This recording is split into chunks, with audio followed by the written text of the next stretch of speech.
I've been talking to other Tea Party organizers, but not around the country, around the world. Right now I'm involved in an email chain with Tea Party organizers in Tel Aviv, Israel, in England, in London, in Ireland, in Australia, Japan, and the Netherlands.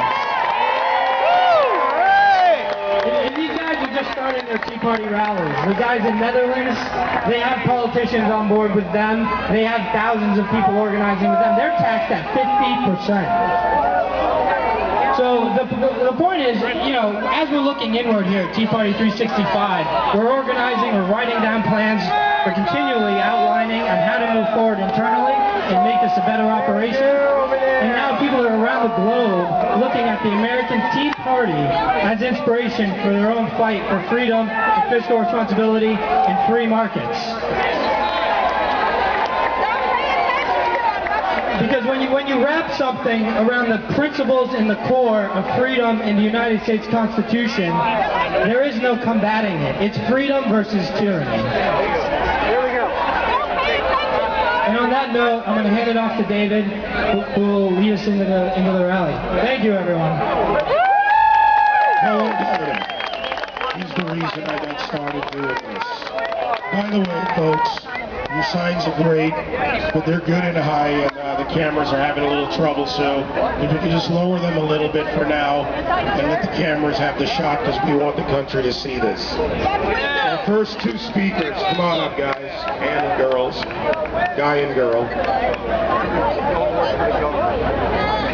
A lot of people in New York know what Staten Island is, but how many of you really visited?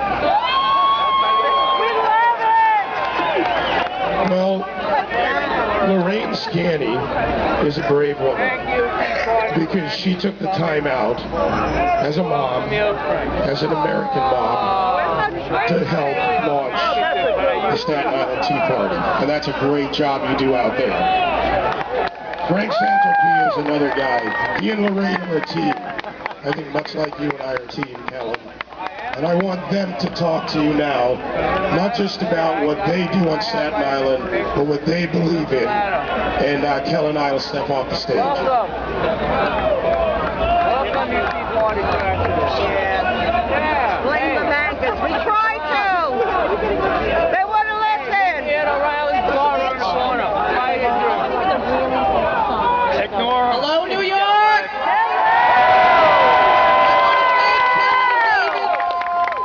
Bringing the tea parties together in New York City, that's wonderful.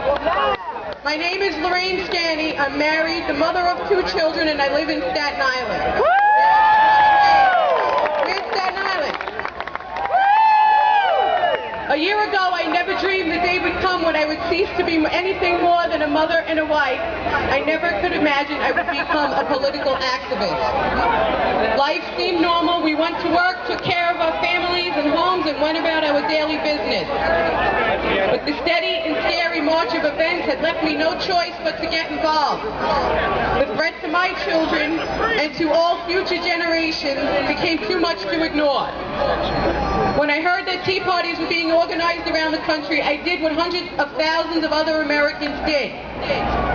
I went online and found the nearest one. I stumbled onto a website that listed all the events that were being organized, and lo and behold, there was a rally being organized on Staten Island. The contact information supplied an email address and a name, Frank Santelpi.